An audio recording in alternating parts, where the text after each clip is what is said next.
साथियों नमस्कार। साथियों, इतिहास की एक और नई कक्षा में आप सभी का हार्दिक स्वागत है। साथियों, आज हम आपसे गणराज्य की चर्चा करेंगे। इसके पहले मैंने आपसे 16 महाजनपदों की चर्चा की हुई थी। आशा करते हैं आप लोग उस वीडियो को देख लिए होंगे और उसके जो फैक्ट हैं उसको आप अच्छे से तैयार कर लिए होंगे। आइए आज हम देखेंगे, आप लोगों से चर्चा करेंगे बौद्धकालीन 10 गणराज्य। बौद्धकालीन का मतलब है कि जिस समय बुद्ध का जन्म होता है उसी के लगभग भारत में 16 महाजनपद भी देखने को मिलते हैं और 10 गणराज्य भी देखने को मिलते हैं। मैंने आपसे कल बताया था कि जो 16 महाजनपद हैं इनका जो उल्लेख प्राप्त होता है वह बौद्ध ग्रंथ अंगुत्तर निकाय से प्राप्त होता है। उसी तरीके से इसकी भी सूचना हमको मतलब 10 गणराज्यों की भी सूचना भी हमको प्राप्त होती है। मतलब कि प्राचीन भारत में ये 10 गणराज्य अस्तित्वमान थे। क्या आपको पता है कि गणराज्य का मतलब क्या होता है? बताइए। गणराज्य का मतलब होता है जहां के शासक को, जहां के राजा को जनता चुने, जनता अपने अधिकारों का प्रयोग करते हुए, अपने मतों का प्रयोग करते हुए वहां के राजा को नियुक्त करे, वही क्या कहलाता है? गणराज्य कहलाता है। तो प्राचीन काल में हमने देखा कि 16 महाजनपद थे और जहां पर राजा जो होता था वो क्या होता था? अपनी शक्ति प्रदर्शन के बल पर, अपनी योग्यता के बल पर राजा बनता था। लेकिन कहीं कहीं पर हमको गणराज्य भी देखने को मिलते हैं जहां पर जनता के द्वारा वे लोग चुने जाते थे जो वहां पर शासन कर रहे होते थे। समझ में आया इतना? गणराज्य मतलब ये हुआ कि जहां के प्रतिनिधि जनता के द्वारा चुने जा रहे हैं, जहां के राजा को जनता ने चुना हुआ है वह कहलाता था गणराज्य। तो जरा देखिए तो सही कि जो ये गणराज्य प्राचीन भारत में, मतलब भारत के पास पहले से ही ये गणराज्य लोकतंत्र की व्यवस्था प्रचलित थी। हम आज आधुनिक युग में आके चर्चा करते हैं कि जो है अमेरिका जो है लोकतंत्र की शुरुआत अमेरिका से होती है ना। ये जो और भी यूरोपीय देश हैं वहाँ भारत से पहले जो है लोकतंत्र की शुरुआत हो जाती है। तो आप पाते हैं, अगर आप देखिएगा ध्यान से, तो ये जो भारत देश है, भारत के पास भी पहले से ही ये जो गणराज्य हैं वो मौजूद थे। ठीक है, तो उन्हीं गणराज्यों की चर्चा हम आपसे करने चल रहे हैं, 10 गणराज्य।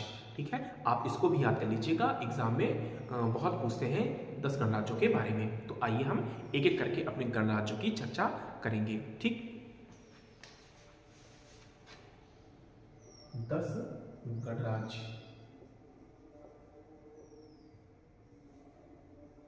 ठीक, चलिए देखते हैं। पहला है कपिलवस्तु के शाक्य। कपिलवस्तु के शाक्य। ठीक है, ये कपिलवस्तु बहुत फेमस है क्योंकि ये कहीं ना कहीं जो गौतम बुद्ध थे उनका जो ये जन्म हुआ था इसी गणराज्य में हुआ था। ठीक है, इसका जो समीकरण है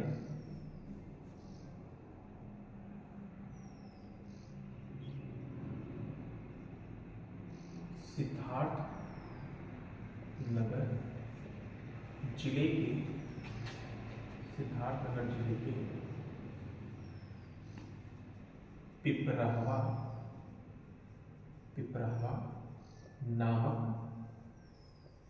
नामक स्थान से की जाती है। पिपरावा नामक स्थान से की जाती है। ठीक है, दूसरा जो है वो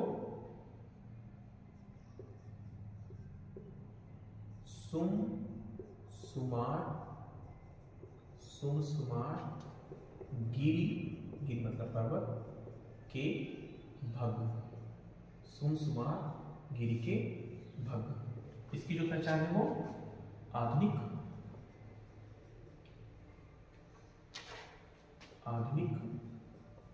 मिर्जापुर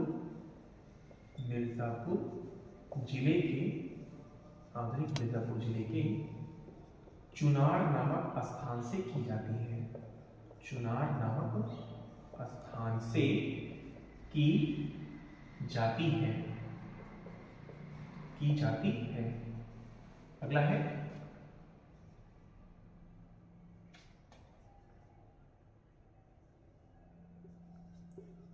अलकंप के बुली।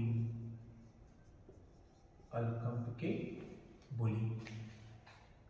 ठीक है, इसका जो समीकरण है आधुनिक बिहार के आरा, शाहाबाद क्षेत्र से की जाती है,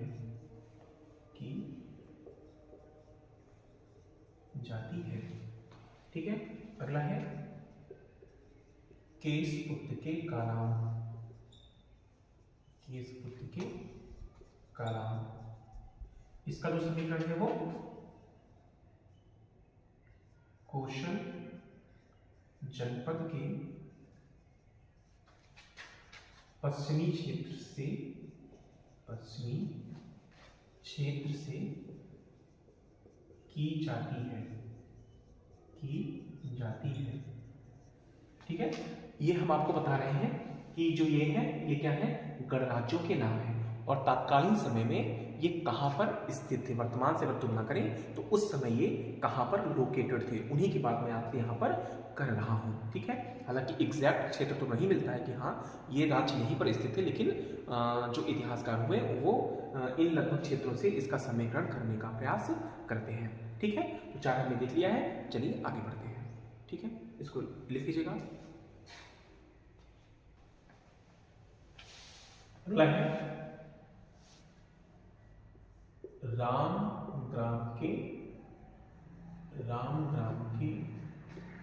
कोली।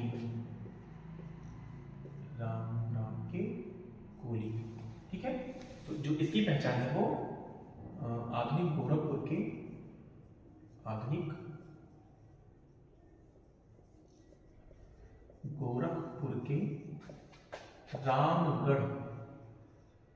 रामगढ़ ताल से की जाती है, अगला है कुशीनारा के मल्ल।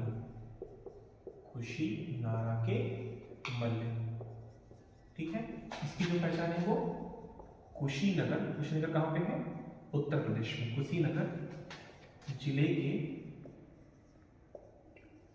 कसया नामक स्थान से की जाती है, अगला है पावा के मल्ल। इसकी जो पहचान है वो कुशीनगर जिले के पडरौना नामक स्थान से की जाती है। ठीक है, इतना आपको लिख लीजिए। अगला देखिए, जो 8वां है वो है पिप्पली वन के मोरी।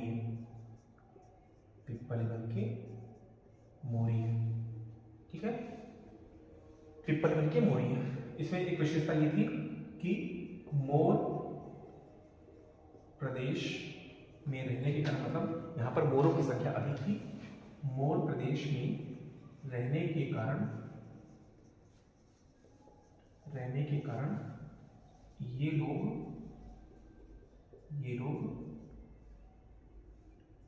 मोरी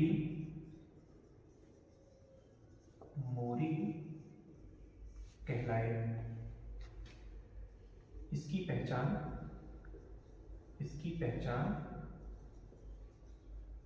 गोरखपुर के कुसुम्ही नामक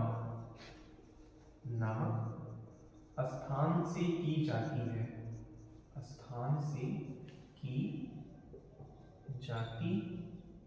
है। ठीक है, तो ये 4 के ध्यान आपके हो गए। इसको भी आप स्क्रीनशॉट ले लीजिए, फिर आगे बढ़ते हैं हम लोग। चलिए आगे देखते हैं। वैशाली के वैशाली के लिच्छवी, वैशाली के लिच्छवी। ठीक है साथियों, ये जो वैशाली के लिच्छवी थे ये उस समय के गणराज्यों में सबसे ज्यादा शक्तिशाली गणराज्य हुआ करता था। ठीक है, इसका जो लोकेशन है वो आधुनिक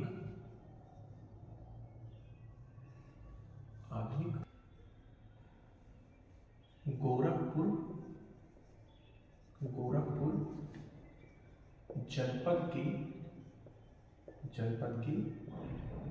बसाड़ नामक स्थान पर स्थित था। ठीक है, अगला और अंतिम आपका है मिथिला के विदेह।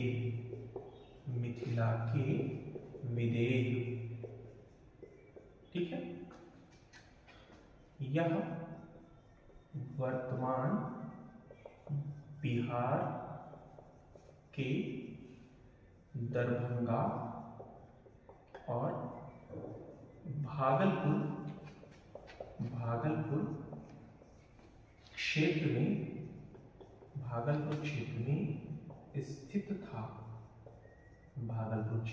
स्थित था।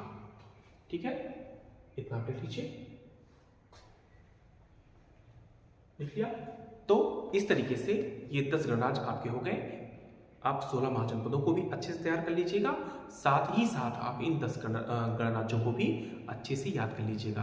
आपके एग्जाम में ये प्रश्न पूछे जा सकते हैं। तो 10 गणराज्य के नाम आपको याद होना चाहिए। जब वो आता है तो उसके साथ साथ आप उनकी अवस्थिति को भी देख लीजिए कि ये जो 10 गणराज्य है वो कहाँ पर स्थित है। ठीक है, तो आशा करते हैं आपको ये अच्छे से समझ में आया होगा।